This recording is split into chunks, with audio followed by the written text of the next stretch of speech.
Well, if Jamie Dimon yesterday saying that the government should shut down crypto didn't make you sick enough, this might put you over the edge. So before I play this clip of Elizabeth, I got a plan for that, Warren, on CNBC Squawk Box this morning. Make sure that you got your puke bucket or some sort of pail ready to go, because this is absolutely disgusting. These people are sick. Let's listen in here on what Elizabeth Warren has to say this morning on Squawk. I'm so curious what was going through your mind when you heard Jamie Dimon's response. Look, when Jamie Dimon and I are in exactly the same place, it's because we have a serious problem in this country.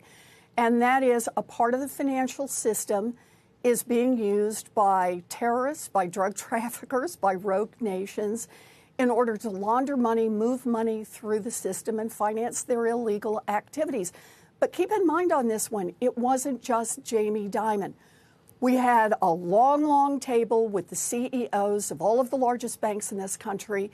And when I asked the question, should the rules that apply to their banks, and by the way, also apply to stockbrokers and gold traders and credit card companies and credit unions and all the other financial transactors, should those same rules to deal with drug trafficking and terrorism financing and rogue nation financing, should the same rules be put in place? Every single one of them said, absolutely. Well, that's the thing, though. If you talk to those in the crypto space, I mean, right there, you got the CEO of Bank of America, Brian Moynihan. He's already partnered up with Ripple. And Ripple is a company that's already come into compliance with Bank Secrecy Act, KYC, AML, and all of the 9 yards. Everybody in crypto who's a legitimate player believes that, yeah, we're here to comply, but we also have to question the burden that these regulations have been put on and the acts and the role here that Gary Gensler has been, participating in, attacking the space without the clear guidance and definitions of what these assets are. He's been going on a killing spree, and she just cheerleads her buddy Gary. Meanwhile, she pretends that they're taking care of important problems when Jamie Dimon comes to town. But God forbid we ask Jamie Dimon if he was on the flight log. We don't want to talk about that. Or talking about financing criminal activity and crimes against humanity. We don't dare talk about that, right? Yeah. So what this tells me is it's time for Congress to act. Let me ask you, beyond Congress acting, there's a big question mark over whether the SEC is going to act on whether, for example, a Bitcoin ETF will ultimately get approved, which would expand access for Americans all over the country, potentially, to invest in Bitcoin. You've probably watched the price of Bitcoin has risen quite materially, even in the past several months, in large part on the back of that expectation. You know Gary Gensler very well. Do you have any expectation that something like that would take place, and would you support it? So I don't want to speculate on what the SEC is doing here. I really want to draw an important distinction, and that is the SEC principally is talking about regulation, the kind of monitoring the platforms, the markets, make sure that there's adequate consumer protection, an issue that is built into the DNA of the SEC. Got to make sure we include that consumer protection. We're just here to protect investors with her good guy, her little buddy, Gary Gensler. It's an important thing to do. It's absolutely something they should do. What I'm talking about is the law enforcement aspect of this. It's not over at the regulatory agencies. What I'm talking about is the part of the system that makes sure that banks are not being used for terrorist financing, for example. You know, we have something called the Bank Secrecy Act. I mean, while you had Jamie Dimon there yesterday, there was plenty of conversations to be had about illicit crimes against humanity being financed directly through his bank. I mean, we could talk about the $300 million that they've already settled for fines and settlement, payments in regards to the Epstein scandal. We can talk about the $1 billion in legal fees that they've paid just in the last 6 months covering up their crimes. We could talk about the $35 billion in fines that they've been paid up and settled up on. We didn't have time to talk about that, though, did we? Which is how banks are required to monitor certain kinds of transactions that go through the system. It was written in the 1970s following 9/11. The law enforcement folks went back, looked at what had happened, figured out how the financing had made it through the system, and that's the last time that Congress updated the Bank Secrecy Act. What we need to do is we need to update it again because There's a new threat out there. It's crypto, and it is being used for terrorist financing. It is being used for drug trafficking. North Korea is using it to pay for about half of its nuclear weapons program. We can't allow that to continue. We have a long ways to go to catch up to the billions of dollars that we've let get into the hands of terrorists and the billions of dollars of weapons that we've allowed to get into the hands and the trillions of dollars that we've wasted in those military excursions, by the way, too. But it all comes back to these same incumbents, whether it's the bankers or whether it's Elizabeth. I got a plan for that, Warren, who's here to protect you with her good guy, Gary Gensler buddy, right? It's an absolute joke, and it's time to get these people out. Whether they're left, right, up, or down, it's a complete mockery of the American people in our capital markets that she wants to grandstand up here. And she didn't want to talk about Gary, did she? See, they don't want to get into the actual securities violations that have occurred, i.e. the Ethereum free pass, the corruption there, how JP Morgan and the Wall Street buddies were in on consensus and, the Ethereum Foundation. On top of Ethereum being hijacked by Wang Sheng and Chinese money too, and other, bad things that we've exposed with the Ethereum free pass. We don't want to talk about that.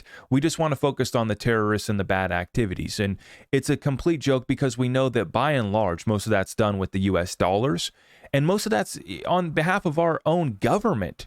Just look at the billions of dollars that we've, sent overseas that continuously gets mismanaged. We don't question that, right? Talk about the trillions of dollars that we wasted in the Middle East. We don't want to talk about that, but we want to come after the crypto guys that are just trying to benefit humanity. And the legit players like Brad, Ripple, we go after them, even though they're trying to be within compliance. They're trying to do things the right way. They already are in compliance with BSA. They already are doing AML, KYC with all of their clients. And they want to control technology that is open source, permissionless, and decentralized. That's where they're in trouble. Now, that's not going to stop them, though, from trying to continue with Operation Choke Point. You already saw the Binance paid up and settled up there. You're seeing additional lawsuits being filed here by the SEC. It's not going to stop them from coming after this space. This is why I don't play around with the memes. This is why I don't play around with a lot of this stuff that I believe in some regards can be deemed as a security, absolutely. But it also doesn't have real utility.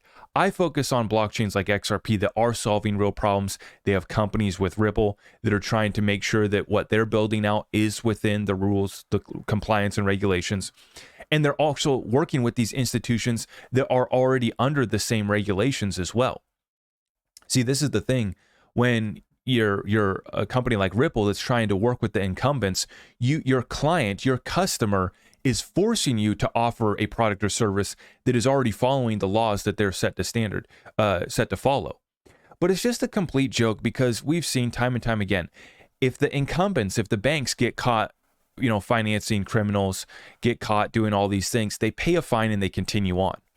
Whereas with this asset class, they want to shut this down completely. If they can't kill it, they want to control it. And that's where this eventually ends up going. You saw Andrew asked her about the ETFs. She didn't want to talk about that, right? Because she knows, and they have to admit that, yeah, we are going to let this to go through, but we want every American that she wants to protect. We want to protect you by making sure that you invest only in the ETFs that our Wall Street buddies have created for you. So that is their plan. That is what they're going to continue to bring. And you guys know the deal for us. We're just continuing to watch this chaos play out in the crypto space. I don't hold much money in stablecoins. I don't hold any money in stablecoins anymore, actually. I don't play around with memes. I'm not trying to, play around here because this space is under attack. We're in a broader liquidity crisis. Our economy is entering into recession. And Elizabeth, if she had her way, along with her buddies like Gary and Jamie Dimon, they would come kill it all. The problem is that they can't. The facts are on our side, and we've stood up, and the U.S. courts now have made the SEC stand down, and she don't want to talk about that, do she? And this is what's been so incredible to see is finally we are achieving victories on the legal battlefield. It's up to our community to continue pressing on, calling out this BS.